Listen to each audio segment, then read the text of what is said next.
उस रब कायनात की बाबरकत नाम से जिसने हम सब को तमाम मखलूक़ात को खलक़ फरमाया और हम जैसे इंसानों को अक़्ल व शऊर से नवाजा और इस कायनात के अंदर बतौर आज़माइश यहाँ पर दुनिया के अंदर हमें भेजा गया और हज़रत मोहम्मद मुस्तफ़ा सल्लल्लाहु अलैहि वसल्लम उनकी आल व अतहार सहाबाए किराम और अज़वाज मुतहरात पर लाखों दुरूद व सलाम हो।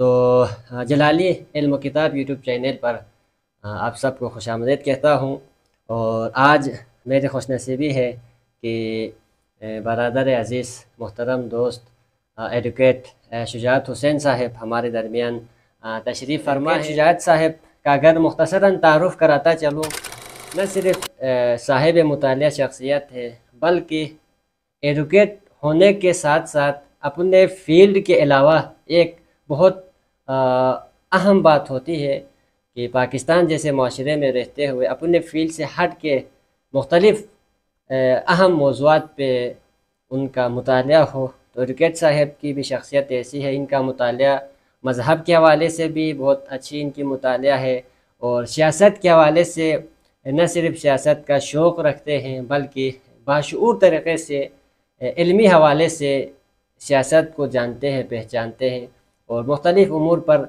तज़िया भी पेश करते हैं और एक कामयाब एडवोकेट, कामयाब वकील के नाम से हम जानते हैं। नजमुद्दीन जलाली साहब, आपने अपने कोना व मसरूफियात से वक़्त निकाल के यहाँ तशरीफ़ लाए क्योंकि आपने बहुत लंबी तमहीद बांधी, लेकिन बंदा नाचिज़ काबिल, क्योंकि एक तालिब इल्म है हम, लेकिन आलिम ना कोई, हम किसी चीज़ पर अबूर नहीं रहते, लेकिन तालिब इल्म की हैसियत से हम इन पर काम कर रहे हैं। ताल्लुक़ गिलगित बल्तिस्तान से है, हम गिलगित बल्तिस्तान की सियासत की बात करनी भी चाहिए और करना बेहतर भी, मुनासिब भी होगा। तो सबसे पहले जब हम गिलगित बल्तिस्तान की बात करते हैं तो एक इंतहाई अहम सवाल ये पैदा होता है और जिससे हमारे अक्सर गिलगित बल्तिस्तान के बाशिंदे, स्टूडेंट्स, इवन के पढ़ा लिखा तबका भी इससे नाबलद होता है कि गिलगित बल्तिस्तान की पहचान क्या है, शनाख्त क्या है। आया गिलगित बल्तिस्तान एक ख़ुद मुख्तार रियासत है या गिलगित बल्तिस्तान पाकिस्तान का हिस्सा है या पाकिस्तान का 5वां हिस्सा है। तो गिलगित बल्तिस्तान की क्या हैसियत है, क्या गिलगित बल्तिस्तान कश्मीर के साथ गिलगित बल्तिस्तान का इशू मुंसलिक है, इस हवाले से थोड़ा सा आगाह कीजिएगा। जी नजमुद्दीन जलाली साहब, बहुत अहम सवाल आपने उठाया है क्योंकि गिलगित बल्तिस्तान का सबसे बड़ा मसला ही है कि हमारा जो नेशनल क्वेश्चन है यानी कौमी सवाल है, हमारा कौमी सवाल अभी हल तलब है। इसको हम सब नहीं, इसको मतलब बारीक बीनी के साथ, मुताले के साथ, तारीख़ी हिस्ट्री को तारीख़ी बयानिया के साथ हमें न समझने की वजह से हमारे लोग कन्फ्यूज़ हैं। गिलगित बल्तिस्तान मुतनाज़ा, अब हमारे बहुत सारे अहबाब जो स्टेज पर बैठ कर, जो मुख्तलिफ चौक पर, चराहों पर तकरीर करते हैं, लंबी लंबी तकरीर करते हैं, वो ये कहते हैं कि गिलगित बल्तिस्तान मुतनाज़ा है। गिलगित बल्तिस्तान मुतनाज़ा होने की भी कोई ना कोई वजह होगी, कोई ना कोई रीज़न होगी। तो वो क्या है? गिलगित बल्तिस्तान, चूँकि हमें साफ क्लियर तर हमारे अवाम तक ये बात पहुँचा दी, गिलगित बल्तिस्तान रियासत जम्मू कश्मीर व अक्सा तिब्बत का तीसरा बड़ा सूबा था जिसको गिलगित लद्दाख के नाम से जाना जाता है। कि उस वक्त दो वजारत हुआ करते, एक वजारत गिलगित, दूसरा वजारत लद्दाख। गिलगित बल्तिस्तान का जो ताल्लुक़ है 16 मार्च 1846 में, जब 1846 माहिदा अमृतसर की बुनियाद पर जो जदीद रियासत बनी, महाराजा हरी सिंह ने, जो गुलाब सिंह ने जो जदीद रियासत तश्कील दी, उस रियासत का है, इसको रियासत के साथ जब गिलगित बल्तिस्तान भी उसमें शामिल हो गई, गिलगित बल्तिस्तान जम्मू कश्मीर जो 84,471 मुरबा मील पर मुश्तमिल रियासत का हिस्सा है। अब हमारे बहुत सारे अहबाब अक़वाम मुत्तहिदा की किसी भी करारदाद में गिलगित बल्तिस्तान का जिक्र नहीं है। गिलगित ना अक़वाम मुत्तहिदा में गिलगित बल्तिस्तान का केस है, वहाँ पर जो केस है चैप्टर 6, UN के जो चैप्टर 6 में जो केस है वो या रियासत जम्मू कश्मीर का केस है, वो गिलगित बल्तिस्तान का केस नहीं है। गिलगित बल्तिस्तान चूँकि उसका हिस्सा है, ये एक तलख़ हकीकत है। इस चीज़ को हमें समझनी होगी। इसी तरीके से हमें अपने दोस्त अहबाब, अपने जो हल्का अहबाब के अंदर ये बात पहुँचानी होगी कि गिलगित बल्तिस्तान का असल मसला क्या है, उसके केस कहाँ पर फंसा हुआ है। गिलगित बल्तिस्तान का केस ही रियासत जम्मू कश्मीर के साथ फंसा हुआ है। जब रियासत जम्मू कश्मीर के मसले का हल होगा, रियासत जम्मू कश्मीर के कौमी सवाल का हल होगा, तो उस वक्त साथ ही होगा। अब उसके बाद हमारे बहुत सारे दोस्त ये कहते हैं हमारा कश्मीर से हमारा कोई ताल्लुक़ नहीं है। कश्मीर से आपका ताल्लुक नहीं है, आपका ताल्लुक रियासत है जम्मू कश्मीर की जो रियासत है, स्टेट है, उस स्टेट के साथ आपका ताल्लुक है। अब पाकिस्तान के आइन में, इंडिया के आइन में, जितने भी एक तारीखी दस्तावेज़ात में लफ्ज़ स्टेट ऑफ जम्मू कश्मीर का जिक्र है, वहाँ पर गिलगित बल्तिस्तान का जिक्र नहीं है। जब गिलगित बल्तिस्तान के हमारे जो सियासी कारकुनान, जो बिलखुसूस जिनकी जिम्मेदारी में सियासी कारकुनान, समाजी कारकुनान, जो पाकिस्तान नवाज जमातें, जो हमारे नेशनलिस्ट दोस्त रहे, सबको ये बात समझनी होगी कि बल्तिस्तान के कौमी सवाल को समझ के दुरुस्त बयाने के साथ हम देखो मुतालबा करने के सबसे पहले मुतालबा करने से पहले मुताला लाजमी है। जब आप मुताला करेंगे, उस चीज़ को समझेंगे, तब जाके आपको समझ, आप सही सिमत के सही डायरेक्शन के साथ आप जद्दोजहद कर सकते हैं, आप अपने पॉलिटिकल स्ट्रगल कर सकते हैं।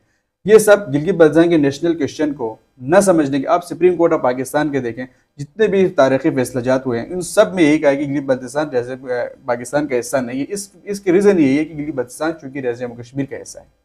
बिल्कुल, ये एक तारीखी और इल्मी बात है, इल्मी बहस है, डिस्कशन है।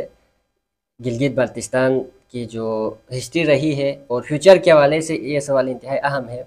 लेकिन हम अपने गिलगित बल्तिस्तान, जब से गालिबन भुट्टो के दौर में गिलगित बल्तिस्तान नाम रखा गया, उसके बाद से और मौजूदा जो गिलगित बल्तिस्तान के बाशिंदे हैं, ख़ासकर बल्तिस्तान वाले, उनके जहन में एक तस्वीर बनी है कि यार हम पाकिस्तान का हिस्सा हैं और पाकिस्तान का हिस्सा ही रहेंगे। और एक तरह से जब हम ये सवाल राइज करते हैं और हमारी शनाख्त की बात करते हैं, तो हमारे ही लोग, इवन के प्रोफेसर्स, टीचर्स, पढ़े लिखे हजरात भी ये बात नहीं समझ पाते और जो सवाल उठाते हैं, अपने हुकूक की बात करते हैं, उन पे एजेंट होने का, रा का एजेंट होने का, गद्दारी का, इस तरह के अजीब व गरीब इल्ज़ामात लगाते हैं। तो इस हवाले से आप क्या कहना चाहेंगे?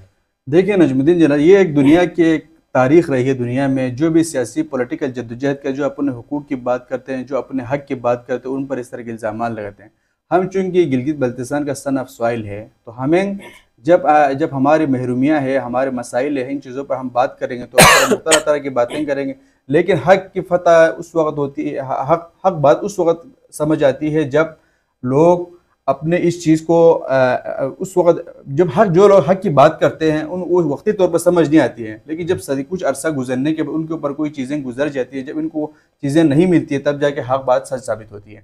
इसके लिए हमें जितने भी आप देखें, ये दुनिया भर के आप तहरीक को, सियासी तहरीक को, दुनिया भर के इनकलाबात को, दुनिया भर के आप किसी भी पॉलिटिकल मूवमेंट को देखें, उनमें जो जद्दोजहद करने वाले मुखलिस सियासी कारकुन, उनको तरह तरह की जेलें, मुकदमात का सामना करना पड़ा, जेलें काटी। उन्होंने बहुत सारे तवील मुसीबतें, तवील सोबतें उन्होंने झेल कर दुनिया में तब्दीली लाई, दुनिया में इनकलाब लाए। तो उसके लिए इस चीज़ की हमें परवाह नहीं हो चाहिए।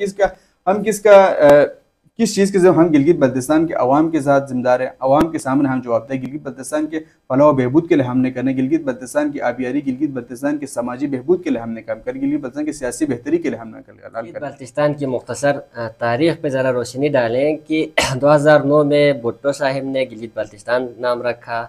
इससे पहले नार्दर्न एरिया के नाम से जाने जाते थे। तो इस तरह 47 से पहले इसकी क्या हिस्ट्री है, बैकग्राउंड है, कश्मीर के साथ किस तरह मुंसलिक रहा है रियासत के तौर पर, और 47 के बाद किस तरह ये गिलगित बल्तिस्तान की तारीख़ को मरोड़ा गया और अब किस नहज पर यह पहुंचा हुआ है।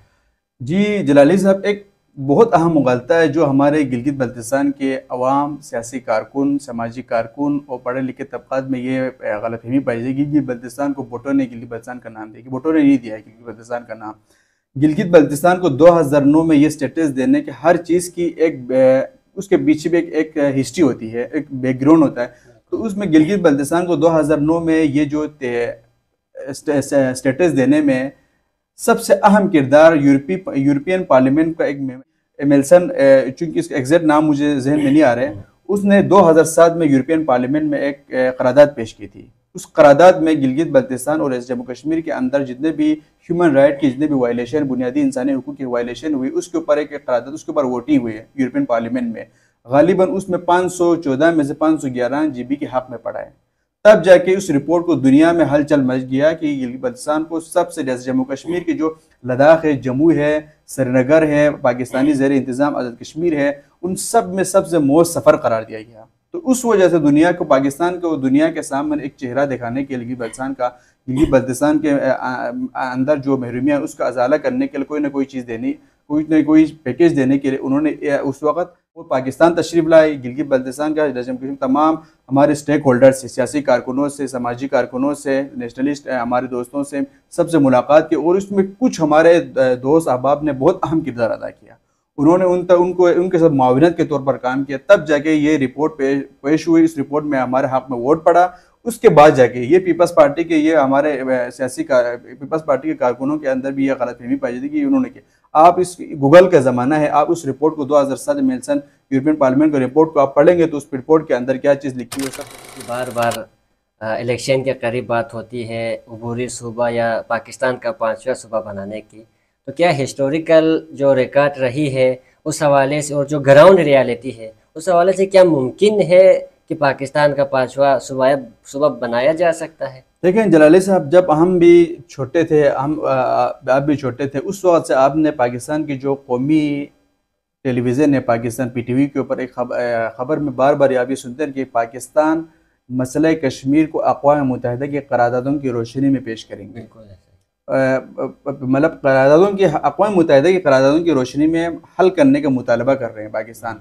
तो असल पाकिस्तान का जो कौमी बयानिया है, कौमी बयानिया को हट कर वो गया गिलगित बल्तिस्तान को सूबा बनाएंगे, नहीं बना, क्योंकि पाकिस्तान की जुरिस्डिक्शन में नहीं है, ना पाकिस्तान का इख्तियार ही नहीं है गिलगित बल्तिस्तान को छेड़ने का, क्योंकि ये अक़वाम मुत्तहिदा के अंदर सिक्योरिटी कौंसिल के अंदर ये मसला ज़ेर समात है।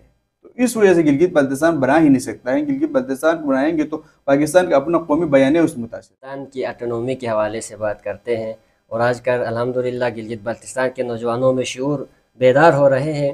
तो और नौजवानों के जहनों में एक ख़ास स्पेसिफिक सवाल है कि क्या अगर गिलगित बल्तिस्तान एक अलग रियासत बनती है कश्मीर के साथ या ख़ुद अलग तौर पर, तो क्या गिलगित बल्तिस्तान सरवाइव कर सकता है? यानी हमारे नौजवान एहसास कमतरी का शिकार हैं। तो इस हवाले से क्या वाकई गिलगित बल्तिस्तान पाकिस्तान, हिंदुस्तान या चाइना के बग़ैर अपनी एक खुद मुख्तार रियासत के तौर पर अपने पाँव पर खड़ा हो सकता है? क्यों नहीं हो सकते हैं? देखें जब इस मसले का जब सबसे पहले हमें जिस चीज़ के साथ जुड़ा हो, जिस चीज़ के साथ हमारा मसला नती है, वो रियासत जम्मू कश्मीर का मसला है। जब रियासत जम्मू कश्मीर का फैसला होगा तो उस वक्त आप दुनिया में ना पहले वाली सिस्टम नहीं है, अब दुनिया में सोशल कंट्रैक्ट का निज़ाम आया है, समाजी मुआहिदा होते हैं, सोशल कंट्रैक्ट होते हैं। अब उस वक्त जब रियासत जम्मू कश्मीर के मसले का हल होगा, उसके बाद आप गिलगित बल्तिस्तान के कश्मीर के साथ रहना चाहें या ना रहना चाहें, वो हाँ आपकी मर्ज़ी है। उसके बाद हम इंडिपेंडेंट रहें या हम किसी और से इल्हाक करें या किसी के साथ या खुद मुख्तार रहें। गिलगित बल्तिस्तान दुनिया में आप दें, गिलगित बल्तिस्तान से भी छोटे छोटे एरिया हैं जो इस वक्त खुद मुख्तार हैं। गिलगित बल्तिस्तान के अब से मेन चीज़ें हमारे नौजवानों में गलतफहमी, गिलगित बल्तिस्तान में जो नौजवानों के अंदर जो मुगालता है वो इस वजह से कि हम गिलगित बल्तिस्तान की तारीख से, सकाफत से, तहजीब से, तमद्दुन का हम मुताला नहीं करते। अब बहुत से ऐसे हमारे बहुत सारे गिलगित बल्तिस्तान के में जो सियासतदान है या उसके पॉलिटिकल सियासी कारकुन है, वो लोग उनको इससे पूछे तो वो गिलगित बल्तिस्तान के हुदूद अरबा के बारे में पता नहीं है। अब वो फिर बाद में जब आप किसी इलाके के बारे में अपने जो धरती माँ के बारे में स्टडी करेंगे, मुताला करेंगे तो आपको पता चलेगा। पाकिस्तान के सालाना सियाहत पे देखें, मादनियात पे देखें और बहुत सी जो हमारी चीज़ें, इनके ऊपर आप एक डीपली स्टडी करके चेक करें। अब इनके ऊपर आप मुताला करेंगे, गिलगित बल्तिस्तान को समझेंगे, गिलगित बल्तिस्तान का मसला क्या है, मसाइल का देखें। हम लोग मुतालबा बहुत ज़्यादा करते हैं गिलगित बल्तिस्तान, हर कोई आते हैं किसी के सामने, आप जो भी यहाँ से पाकिस्तान से या किसी भी एरिया से जो लोग आते हैं, सबसे पहले हम चुगा उसका हम रवायती बल्ती टोपी पहनाने में सबसे पहले उनको पहनाने से पहले आप समझे कि हमारा मसला क्या है। मसले को समझने के लिए मुताला करें, मुताला करेंगे तो आपको चीज़ें समझ आएंगी। मुताले के बगैर हम मुतालबा कर दो तो हल तो नहीं हो सकते ना। इसके लिए नौजवानों से मेरी गुजारिश है कि आप सबसे गिलगित बल्तिस्तान के तारीख़ी हैसियत को, गिलगित बल्तिस्तान की कानूनी हैसियत को, इस पर स्टडी सर्कल मुनाकिद करें कि गिलगित बल्तिस्तान के ऊपर गौर व फिक्र करें, इसके ऊपर तहकीक करें। अब आप यूनिवर्सिटी में आप मुख्तलिफ किस्म के थीसिस आप लिखते हैं, अब वही चीज़ें आप गिलगित बल्तिस्तान के ऊपर लिखें, गिलगित बल्तिस्तान को दुनिया के सामने पेश, गिलगित बल्तिस्तान के मसाइल को दुनिया के सामने पेश करें, इंटरनेशनल मीडिया में पेश करें, आलमी मुख्तलिफ फोरम्स पे जाकर गिलगित बल्तिस्तान की बात करें। अब जाके हमारे बहुत सारे जो यहाँ से बाहर मुल्क में चले थे वो गिलगित बल्तिस्तान की बात नहीं करते हैं। गिलगित बल्तिस्तान की बात कैसे करेंगे जब उसको गिलगित बल्तिस्तान के बारे में नॉलेज ही नहीं है? तो यही मसले पाकिस्तान को जब हम जोग्राफिकली और स्ट्रेटजिकली और पॉलिटिकली हम जब मुताला करते हैं तो जितना गिलगित बल्तिस्तान रिच इलाका है, शायद ही दुनिया में कोई और इलाका होगा। तो पानी के हवाले से तो पूरे पाकिस्तान को गिलगित बल्तिस्तान सैराब करती है। बिल्कुल आपने सयाहत की बात की, और आब हवा के हवाले से पूरी जो आब हवा है वो वहीं से आती है। बिल्कुल। और ये सारी बहुत सारी, और जो चाइना के साथ बॉर्डर लगता है, हिंदुस्तान के साथ हमारा बॉर्डर लगता है। और अगर यही गिलगित बल्तिस्तान, और ख़ासकर गिलगित बल्तिस्तान से भी हट के सिर्फ सियाचिन का इलाका अगर हिंदुस्तान को मिलता है तो पूरे यूरोप में तिजारत कर सकते हैं। बिल्कुल। तो मतलब ये सारी इम्पोर्टेंस है गिलगित बल्तिस्तान की। अगर ये इन इम्पोर्टेंस को हटा दिया जाए तो इससे तो पाकिस्तान, हिंदुस्तान या चाइना को बहुत ज़्यादा नुकसान हो रहा है। इसका मतलब गिलगित बल्तिस्तान की अच्छी खासी अहमियत है, और न सिर्फ अहमियत है बल्कि किसी दूसरे आसपास के ममालिक के लिए भी उनके सर्वाइवल के लिए गिलगित बल्तिस्तान ज़रूरी है। तो गिलगित बल्तिस्तान के अब ये जो जितने वसाइल हैं गिलगित बल्तिस्तान के अंदर मौजूद हैं, अब इन पे जब बात होती है, डिस्कशन होती है, सयाहत होती है, तो पाकिस्तान के जो ज़ेर इंतज़ाम हैं GB, तो वो पाकिस्तान जितने भी उससे जो बेनिफिट्स होते हैं, फ़ायदे, वो पाकिस्तान लेते हैं। और एक इलाका चाइना को गिफ्ट दे दिया पाकिस्तान ने, और कुछ इलाका जम्मू कश्मीर वगैरह हिंदुस्तान के पास है। तो ये गिलगित बल्तिस्तान और कश्मीर के जो पूरे ख़ित्ते का जो बंटवारा हुआ, और करगिल लद्दाख से करदो के जो राहदारियाँ भी अलग अलग से लगाई हुई हैं, और CPEC का जो मामला है, तो इन जब मुल्कों के दरमियान मुआहिदात होते हैं तो गिलगित बल्तिस्तान को एज अ पार्टी क्यों शामिल नहीं किया जाता? गिलगित बल्तिस्तान को इन हुकूक से महरूम क्यों रखा जाता है?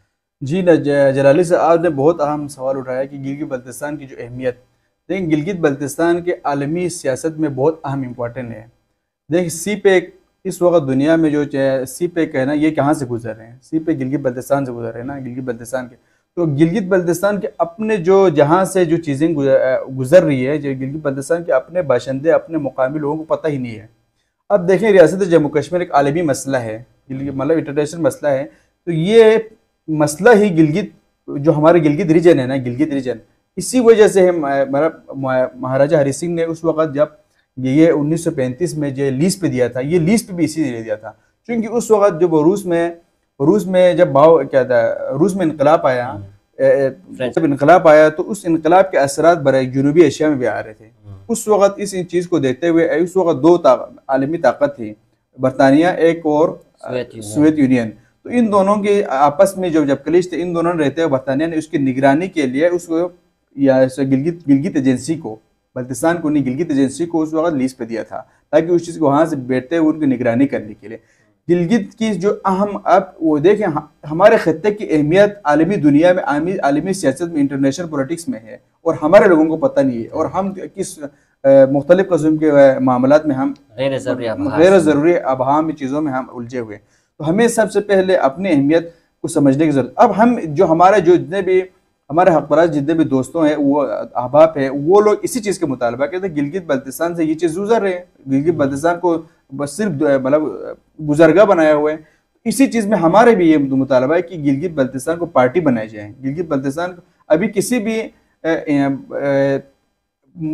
फोरम में जाते हैं तो उसमें हमें किसी भी चीज़ में हमें पूछा नहीं जाते हैं। गिलगित बल्तिस्तान की अहमियत ही नहीं है। गिलगित बल्तिस्तान, अब देखें इस चीज़ की अहमियत को किस होगा, गिलगित बल्तिस्तान के लोगों को, गिलगित बल्तिस्तान पढ़े लिखे तबका को, गिलगित बल्तिस्तान के बाशऊर नौजवानों को, गिलगित बल्तिस्तान के सियासी सामाजिक कारकुनों को अपने अहमियत का, अफादियत का पता होगा तो वो चीज़ों मुतालबा करेंगे। अब हमें पता ही नहीं है, हमें इस चीज़ों के दिलचस्पी ही नहीं, तो हम पार्टी कैसे बनेंगे? जब चीज़ों के आप पार्टी बनाने से पहले आपको इन चीज़ों के बारे में आगाही हो। सबसे पहले मेन चीज़ है, हमें गिलगित बल्तिस्तान के कौमी सवाल को, गिलगित बल्तिस्तान के नेशनल क्वेश्चन के ऊपर समझने की ज़रूरत है, इसके ऊपर डिबेट करने की, इसके ऊपर मुकालमा करने की ज़रूरत है। जब आप इन चीज़ों को समझेंगे तो आप इसके अंदर के आप पार्टी बनेंगे, आप फोरम में जाए गुफ्तगू कर देंगे, आप मुख्तलिफ आलमी फोरम में जाए गिलगित बल्तिस्तान की नुमाइंदगी करेंगे। इस पहले मेन मसला गिलगित बल्तिस्तान में आप देखें मुख्तलिफ यूनिवर्सिटीज़ में आप क्या होते हैं, वहाँ पे कल्चरल शो के नाम में डांस करते हैं, हम जाके डांस करके नाच गाने के बाद हम वापस आ जाते हैं। पाकिस्तान का हिस्सा नहीं है ये, तो पाकिस्तान के आइन में भी बिल्कुल वाशगाफ अल्फाज में लिखी हुई है। तो और जब इलेक्शन होती है पाकिस्तान में, तब भी गिलगित कौमी असम्बली के अंदर पाकिस्तान में गिलगित बल्तिस्तान की किसी भी किस्म की नुमाइंदगी नहीं होती। गिलगित बल्तिस्तान की अपनी एक इलेक्शन होती है। तो जब एज आ स्टूडेंट जब हम पढ़ते हैं तो गिलगित बल्तिस्तान की एक कठपुतली असम्बली बनी होती है, तो जब हम नुमाइंदों का इंतखाब करके असम्बली में भेजते हैं तो मुझे हंसी आती है इस बात पे कि हम ऐसे नुमाइंदों का इंतखाब कर रहे हैं जो जिनके अंदर असम्बली के अंदर जिनके हाथों में कोई ताकत ही नहीं होती, बल्कि उनके ऊपर एक मज़ीद ओहदा पाकिस्तान की तरफ से लगाया जाता है चीफ सेक्रेटरी के नाम से गालिबन। अब वो चला रहे होते हैं, तो क्या चीफ सेक्रेटरी पाकिस्तान का नहीं हो सकता, या ख़ुद GB असम्बली के अंदर जो वज़ीर आला का इंतखाब होता है वो इतना खुद मुख्तार नहीं हो सकता कि गिलगित बल्तिस्तान के अपने इलाके के फैसले वो खुद सादिर कर सकें? देखिए, यही तो सबसे पहला हमारा मुतालबा है। हम गिलगित बल्तिस्तान के अवाम को, गिलगित बल्तिस्तान के जो सियासी मेंबरान हैं, गिलगित बल्तिस्तान की जो गिलगित बल्तिस्तान असम्बली की पावर की बात करते हैं ना, इसलिए अब देखिए पूरे गिलगित बल्तिस्तान की मिसाल को एक साइड पर रखें। आप और मेरा हल्का है और आप और मेरा ज़िला है, ज़िला गांचे। अब हमारे ज़िले की, हम सिर्फ गिलगित ज़िला गांचे के हल्के की बात करें, हमारा हल्का नंबर 2 की बात करें, तो अब देखें वहाँ पे कैसे लोगों को हम मुंतखब करते हैं।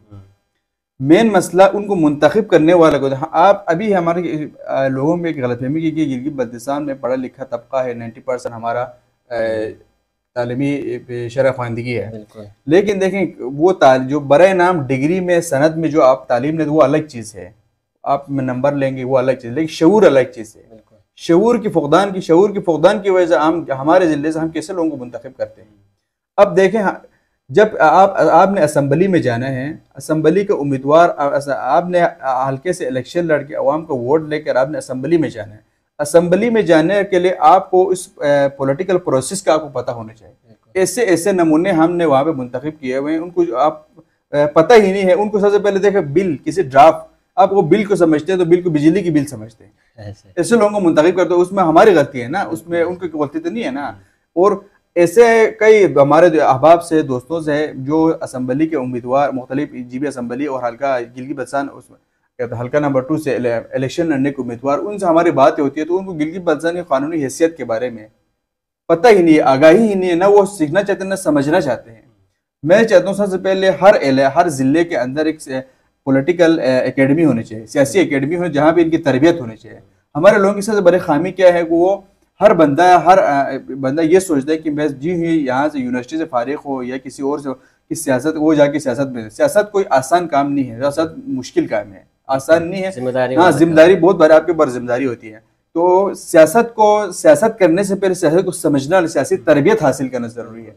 सियासी तरबियत ना होने की वजह से हम क्या करते हैं, हमारे हल्के में देखें, हमारे जो उम्मीदवार की मजबूरी है ना वोट लेने के लिए, वो किसी बुआ के यहाँ जाते हैं, किसी शेख के, किसी आलिम की, किसी उनके दर पे जाके वो उनको खुश करके उनकी खुशनुदी के लिए मतलब किसी भी लेवल पे वो जाते हैं।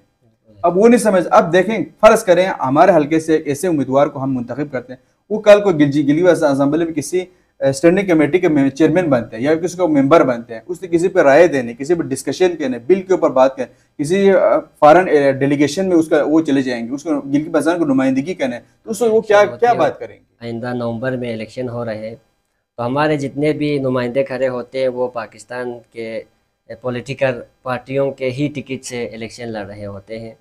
तो ये एक ताज्जुब वाली बात भी नहीं है कि गिलगित बल्तिस्तान एक अपना, जिसकी एक अलग शनाख्त है, उसके गिलगित बल्तिस्तान की अपनी कोई पार्टी नहीं है। गिलगित बल्तिस्तान के अपने हुकूक के हवाले से, हुकूक को मंशूर बनाकर लड़ने वाला कोई नहीं है। सब टिकट के पीछे है, और टिकट के पीछे इस वजह से है कि पीछे से पाकिस्तान की पार्टियां सपोर्ट करेंगे, उसको आगे से मराआत मिलेंगे, उनके मफादात वाबस्ता होते हैं। तो अक्सर पॉलिटिशियंस को हम देखते हैं कि उनकी यही हालत है। बहुत कम ऐसे पॉलिटिशियन नज़र आते हैं जो कौमी मसाइल के ऊपर चढ़ते हैं। तो हमारे पॉलिटिशियन को पाकिस्तान के इन पार्टियों से ही इलेक्शन लड़ना चाहिए या गिलगित बल्तिस्तान की कोई अपनी एक पार्टी होनी चाहिए? देखिए, गिलगित बल्तिस्तान में जो पाकिस्तान नवाज जितने भी जमाते हैं ना, उनके आप देखें, उनके जब तक गिलगित बल्तिस्तान पाकिस्तान के ज़ेर इंतज़ाम है तो उनकी पाकिस्तान नवाज जमातें गिलगित बल्तिस्तान में मौजूद हैं। तो देखें, उसमें भी इलेक्शन लड़ने के लिए एक पॉलिटिकल प्रोसेस होता है ना, उस प्रोसेस में भी उसकी भी अहलियत की ज़रूरत है ना। सियासत के लिए मतलब अहलियत बहुत ज़रूरी है ना। सियासत में सियासी उमूर को, सियासी मामलात को, सियासत को बारीकबीनी से उसको मुताला हो, वसी मुताला हो, नेशनल सियासत को, बैनुल-अक़वामी चीज़ों को समझने की ज़रूरत है। जब समझ के करेंगे तो उसमें भी जाके अगर वो डेवलपमेंट का काम करेंगे, जो इलाके के फलाह बहबूद का काम करेंगे, वो भी अच्छी बात है। लेकिन उसमें भी इस मतलब उनका मतमय नज़र ये नहीं है ना, मेन चीज़ है अब उनको मतमय नज़र ही ये अवाम की फलाह बहबूद ना हो, और उनको अपने बारे में अब देखिए किसी से अब आपने सियासी उमूर को चलाना है, सियासी निज़ाम को चलाना है कि आपने चीफ सेक्रेटरी से कैसी बात करनी, चीफ सेक्रेटरी से कैसे डील करनी। अब देखें चीफ सेक्रेटरी तो किसी बड़ा का नाम है ना, क्या मतलब जीबी में इस वक्त, ठीक है, लेकिन क्या आप मुकामी आप डीसी से बात करें, एसी से बात करें, तो हवा हमारे लोग हमारे ऐसे सियासतदान है जो किसी सिपाही की भर्ती, सिपाही के मतलब किसके ट्रांसफ़र कराने के लिए वो एसपी के पास खुद चले। जब हम शऊर की बात करते हैं और ख़ासकर पॉलिटिकली, तो जब हम गिलगित बल्तिस्तान की तरफ नज़र दौड़ाते हैं तो गिलगित बल्तिस्तान में माशाल्लाह से बहुत सारे ऐसे पॉलिटिशियंस हैं जो न सिर्फ गिलगित बल्तिस्तान की सियासत से बल्कि तारीख़ से भी बखूबी वाकिफ़ है और मसले से भी वाकिफ़ है। तो लेकिन हम देखते हैं उनमें भी कई किस्म के हमें जो है ना नज़र आते हैं पार्टियां। अब जो हमारे न्यू जनरेशन है, खासकर जनरेशन जी है, अब वो कैसे इस चीज़ को समझे। मिसाल के तौर पर हमारे नवाज़ खान नाजी साहब हैं, बलूचिस्तान के नाम से वो तहरीक चला रहे हैं, और बाबा जान है वो मार्क्सिस्ट है, और एडवोकेट एहसानुल्लाह साहब हैं वो भी इसी हलके से ताल्लुक़ रखते हैं, और कुछ ऐसे अहबाब हैं जो सिर्फ गिलगित बल्तिस्तान के जिन्हें नेशनलिस्ट कहा जाता है उसकी बात करते हैं। तो आम बंदा की रजा जिनके अंदर सियासी शऊर है वो भी 3-4 मुख्तलिफ तबकों में बटे हुए हैं। तो आने वाले जनरेशन ने अब वो किसकी तरफ देखें। पाकिस्तान में एक जो हमारे इस्तिलाहात है ना, जो पॉलिटिकल सियासी इस्तिलाहात, उनको गलत इस्तेमाल किए जाते हैं। नेशनलिस्ट होते जो नेशनल क्वेश्चन की बात करते हैं, अब सोशलिस्ट होते वो सोशलिज्म की बात करते हैं, कम्युनिस्ट कम्युनिज्म की बात करते हैं। हम हमारे गिलगित बल्तिस्तान के अंदर बदकिस्मती से हम इन सारे जो पॉलिटिकल इस्तिलाहात हैं, जिस तरह आप किसी भी समाजी उलूम में, किसी भी साइंसी उलूम में, किसी भी आप उलूम को पढ़ते हैं, दीनी उलूम आप पढ़ते हैं, तो उसकी भी अलग मुख्तलिफ टर्मिनोलॉजी होती है। इन टर्मिनोलॉजी में गिलगित बल्तिस्तान में सबका अचार बनाया हुआ है। अब इसको न समझने की वजह से हमारे बहुत सारे लोग गलतफहमी के शिकार हैं। जब इन चीज़ को समझेंगे, इसी के मुताबिक आप समझेंगे तो आपको अब नेशनलिस्ट के जो होते हैं वो सिर्फ गिलगित बल्तिस्तान के कौमी सवाल, नेशनल क्वेश्चन के ऊपर बात करते हैं, नेशनल क्वेश्चन के हल की बात करते हैं, नेशनल शनाख्त की बात करते हैं हमारी। अब सोशलिज्म उसका अपना तरीक़ाकार है।